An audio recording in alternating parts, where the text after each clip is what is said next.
39 minutos la hora en la República Argentina. Bueno, hablemos de educación, avances y deudas en el cumplimiento de las prioridades educativas. Y ya la tenemos a Irene Kitt, es pedagoga, es presidente de la Asociación Civil Educación para Todos, que está a través de la línea. Irene, ¿cómo está? Buen día. Ángel Miño y Lodi Caballero la saludamos. La vemos y la escuchamos. Buenos días. Gracias por dedicarle tiempo a la educación. En este contexto estoy hablando como referente de Argentinos por la Educación, que es la entidad que presenta este informe anual de monitoreo. Y hablando de este informe, ¿cómo estábamos con la educación en nuestro país?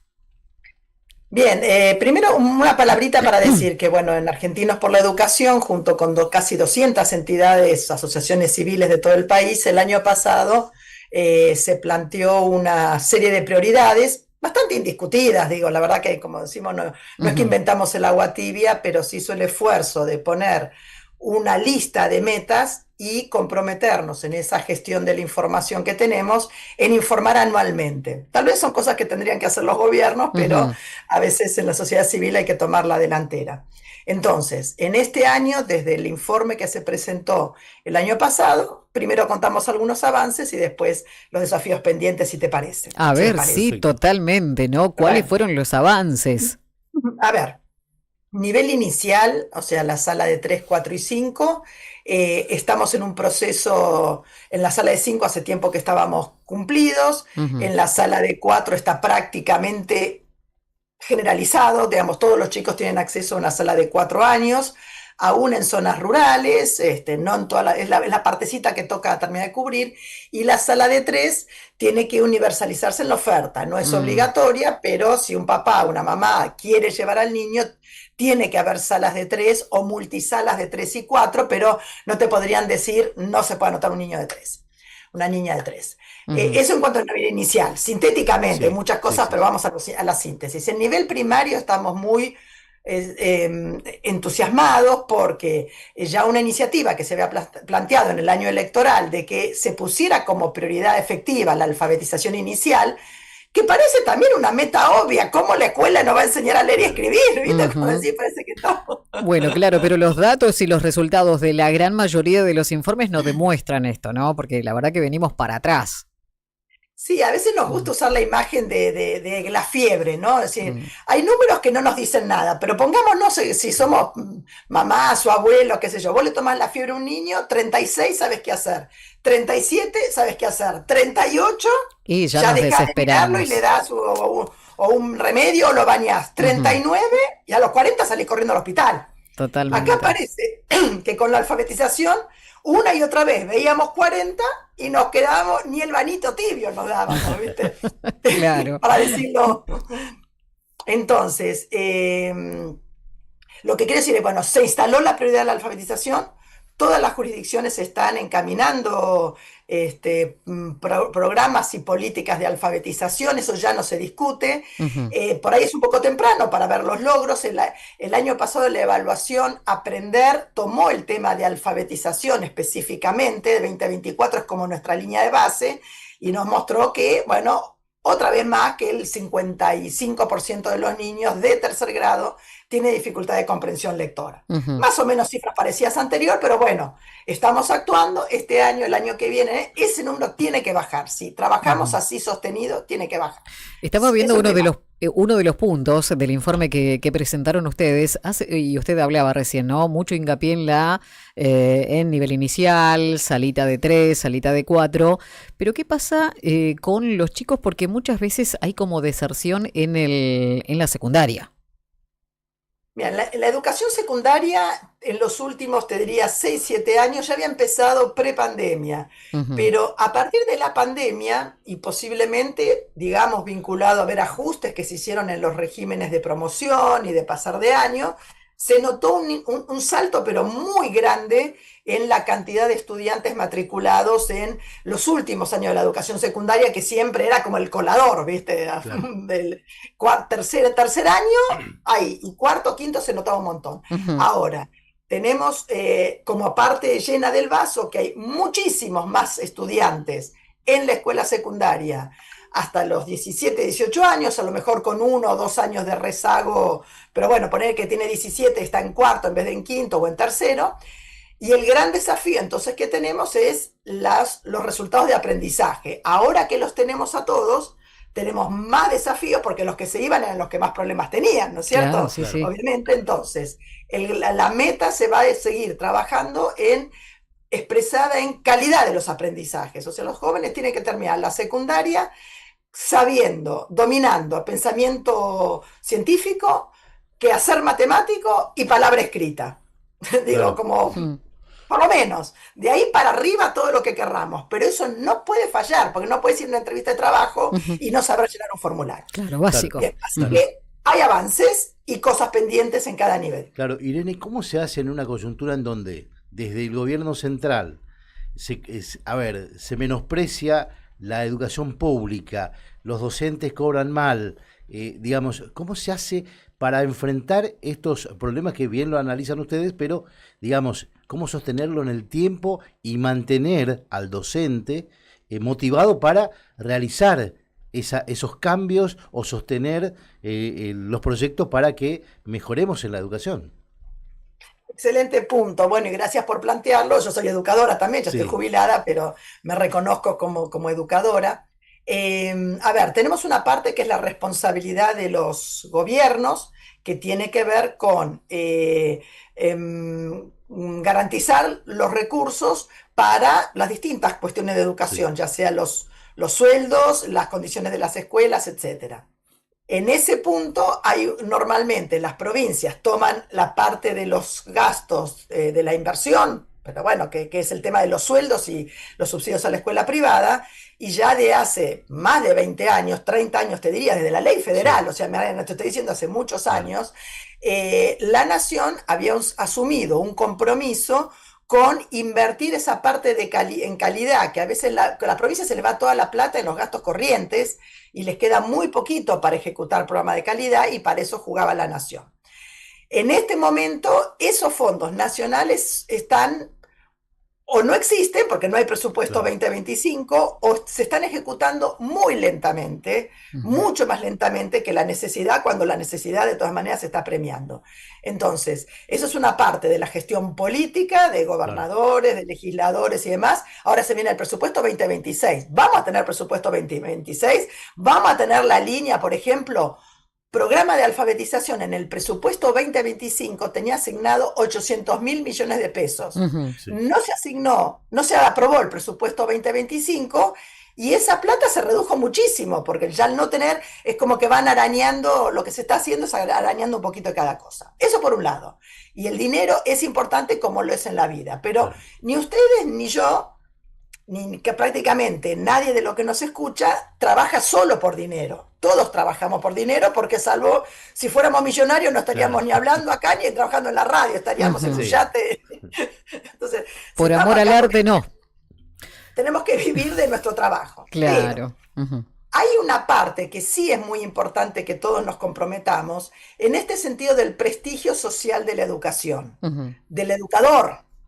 Porque hay una cosa de la gran Sí. política, pero de la política cotidiana. Es decir, mañana, ¿qué homenaje va a hacer el municipio de los educadores?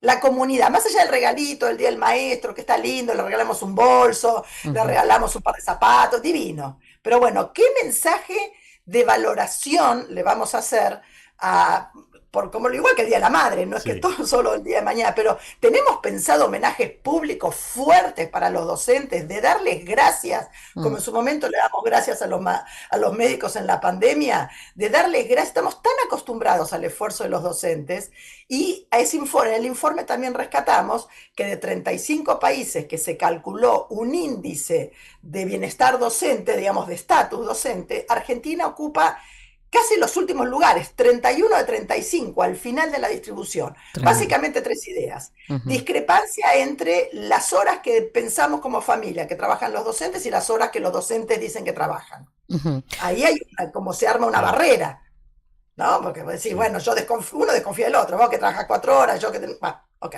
ya vamos por problemas. Otra cuestión tiene que ver con a qué profesión le ponemos análogo a los docentes, ¿no?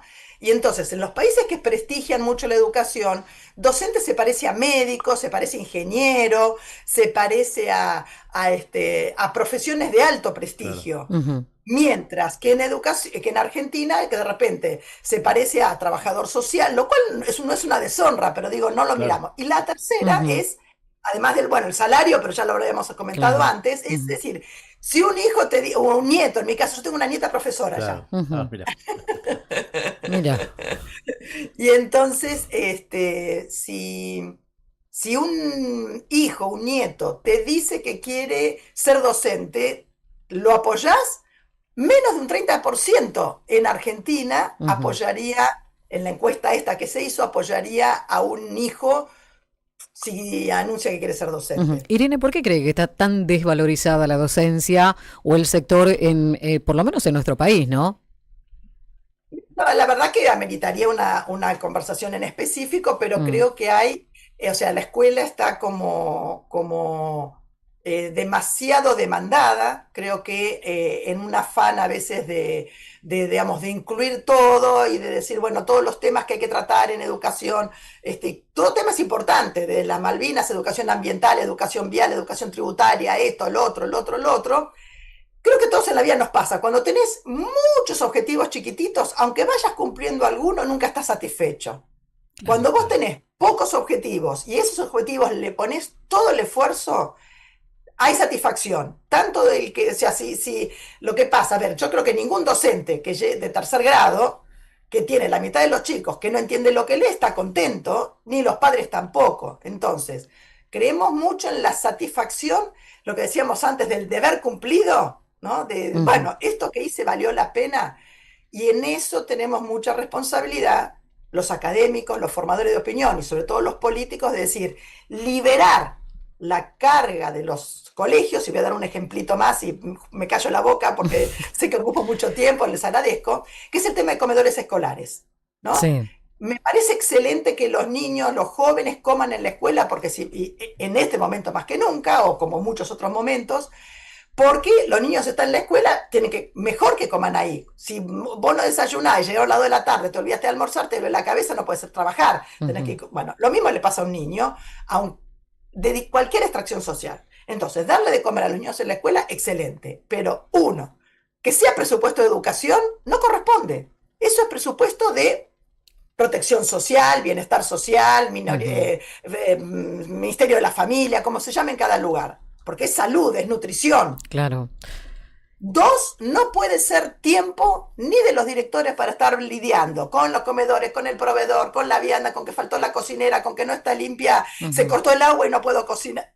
Ni tiempo de los maestros para cuidar el comedor escolar. Tiene que venir alguien de, insisto, protección social, minoría, ujú, y ese tiempo, o sea, ahí tenemos una doble cosa, más sí. tiempo para educación y Y señal de prestigio para lo que realmente es importante, que es el maestro en el aula trabajando con sus niños. ujú, ahí tendríamos que tener un presupuesto aparte, digo ya, ¿no?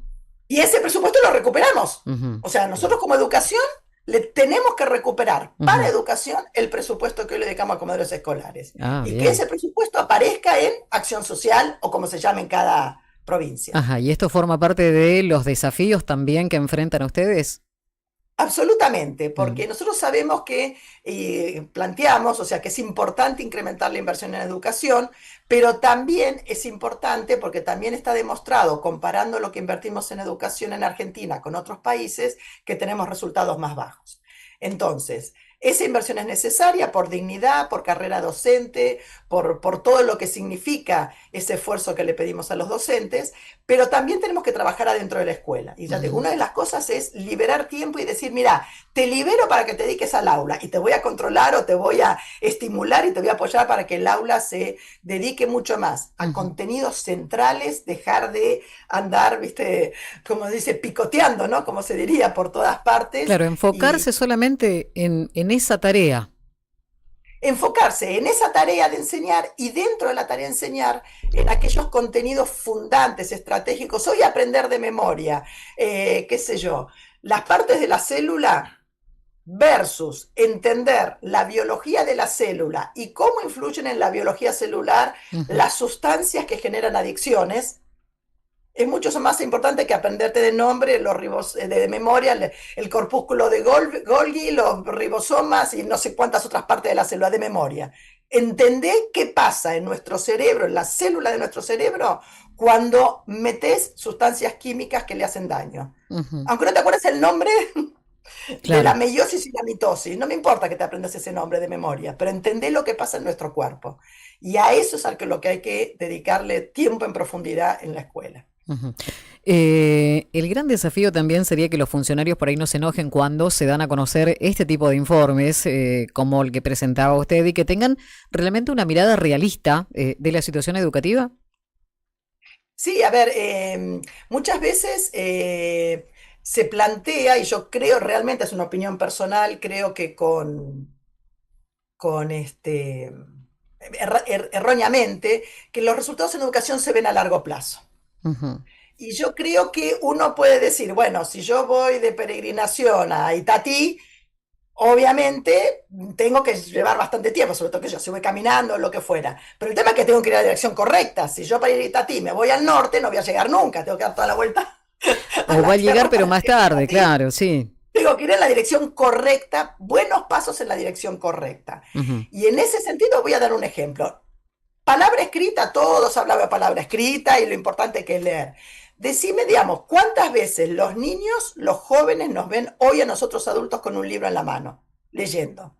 Nosotros leemos mucho en el celular. Ahora un niño o un joven, ¿qué hace con el celular? Hace otras cosas, pero la actitud corporal es la misma. Nosotros que leemos, ustedes están preparando notas, a lo mejor este informe lo leyeron en el celular.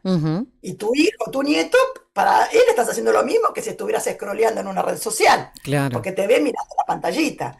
¿Cuántas veces nos ven con un libro en la mano? ¿Cuántas veces un artista, un deportista, un intendente, un concejal va a la escuela? Mira lo que te digo, dice, y le pide a la directora, mira, quiero leerle un cuento a los chicos. Juntámelos en antes de entrar a clase o en el recreo largo, y yo me llevo un cuento o una historia, un pasaje de la historia de nuestra provincia. Bueno, la verdad que no. ¡Me veo leyendo! Hay que hacer una... Eso es valorar la lectura. Sí, claro, hay que hacer una mea culpa también, ¿no? Digo nosotros, como adultos. Totalmente. Fíjate que esto no es dinero, no estoy hablando de dinero, estoy hablando de símbolos que prestigien eso a lo cual la escuela se tiene que dedicar, que es la palabra escrita, entre otras 4 o 5 cosas muy importantes. Claro, Irene, usted que tiene tanta experiencia en la cuestión docente, el docente hoy, o la mayoría, gran mayoría o no, usted dirá, sigue todavía con con el hábito de decir, bueno, es parte, digamos, es todo un desafío ser docente, o algunos lo hacen por necesidad o porque no le quedó otra. ¿Cuál es la razón? A ver, todos somos una mezcla, digamos, nadie es químicamente puro, pero digo, la docencia es una tarea tan desgastante que si no estuviera vivo, aunque sea la brasa del amor por la docencia, no lo seguirías, porque es mucho desgaste, mucho desgaste.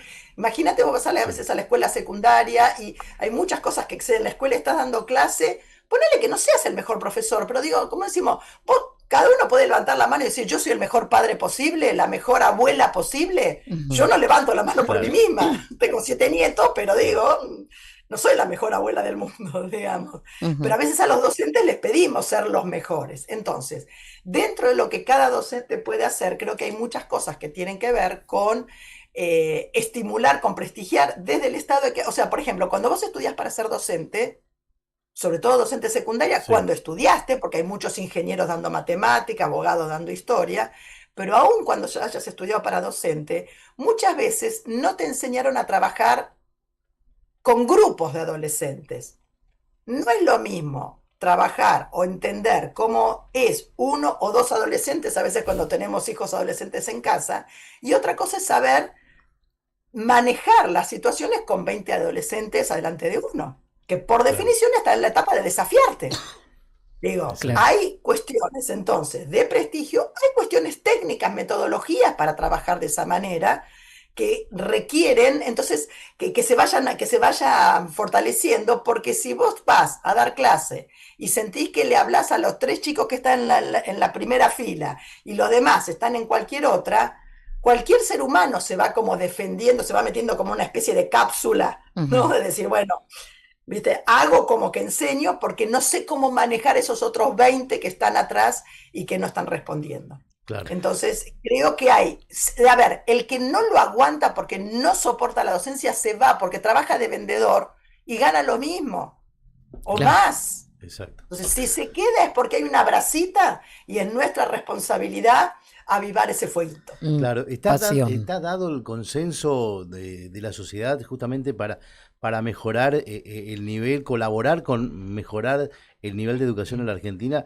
independientemente de lo que usted está diciendo de parte de los docentes, el resto de la sociedad, los padres, el gobierno, tienen, digamos, no sé si decir la voluntad de este consenso o están más afligidos por lo que le está pasando hoy por hoy. Mira, del gobierno no puedo hablar porque no formo parte, así que no, ni de este ni en este momento de ningún otro, pero lo que sí creo que como sociedad también a veces necesitamos encontrar en este punto, en este estilo de interacción social que parece ser signo de estos tiempos, que es ver de qué bando estás, si sos bilardista o menotista, digamos, Sí. y no podés no estar en un bando.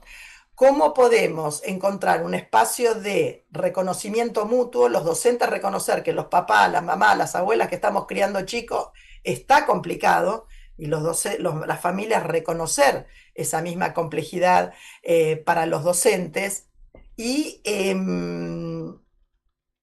digo, los estudiantes se van a dar cuenta si los adultos estamos de acuerdo. Ujú. Creo que hay, así como decíamos que hay un mecanismo de defensa del docente de como de alguna manera encerrarse o de tratar de decir, bueno, le doy clase a estos que me siguen y los demás que se arreglen, porque no Sí, tienen las herramientas, no porque sea mala persona, ni claro. mucho menos. No, claro. Está muy estudiado que muchas familias dicen, la educación está mal, pero por suerte la escuela de mi hijo anda bien. Y muchas veces no es que anda bien, es mi mecanismo de defensa porque como familia, llevar a un hijo a la escuela, a un nieto a la escuela todos los días, te marca los horarios, la comida, las tareas, las compras, es como que todo gira en torno a la escolaridad. Y entonces, si vos sentís que además que haces ese esfuerzo, la calidad de la educación es mala, entonces muchas veces te defiendes y, bueno, todo es un desastre, pero por suerte la Ujú. educación, la escuela de mi hijo es buena o no es tan mala o es mejor. Y entonces, sin quererlo, nos vamos poniendo como trabas para poner la situación sobre la mesa y querer mejorar.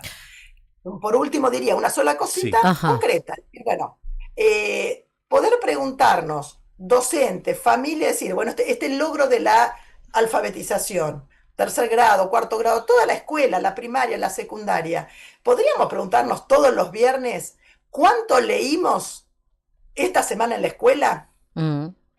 Concreto, preguntarle a nuestros estudiantes, a nuestros hijos, bueno, a ver, ¿qué leíste esta semana en la escuela? O sea, plantear como que leer es una de las identidades esenciales de la escuela, porque leo para aprender, leo para seguir instrucciones, leo para disfrutar. Tarea para Así que la bueno, casa. sí, sí, sí. Irene, ¿qué Y bueno, mensaje le deja a los docentes mañana en el Día del Maestro? bueno, que traten de acordarse de ese momento vital, cuando tenían, qué sé yo, 16, 18, 20, según cada uno, en el cual decidieron ser docentes, decidieron ponerse a estudiar, había una energía ahí, una expectativa, un deseo un poco mesiánico, somos un poco como apóstoles nosotros los docentes, ¿no? claro. Y que traten de encontrarse, sin duda, aunque tengas 1 o 2 años de experiencia docente, seguro que si tratás de acordarte de las caras de los estudiantes, al menos para un estudiante, fuiste significativo y fuiste la persona que creyó en él y le dio esperanza. Y entonces agárrate a eso, porque aún hoy en el mundo de la inteligencia artificial, de las redes, los seres humanos nos salvamos por el contacto interpersonal. Y la mirada de un docente confiada, exigente sobre un estudiante puede generar una autoestima que dura toda la vida. Así que se anclen en ese primer momento y que se anclen en esas experiencias docentes porque sin duda su trabajo sigue valiendo la pena, aunque a veces seamos un poco desagradecidos con ellos. Irene, que tenga buen día. Muchas gracias. Muchas gracias. Gracias a ustedes, adiós. Hasta Y feliz luego. día mañana, ¿eh? Gracias. Hasta luego. Bueno, allí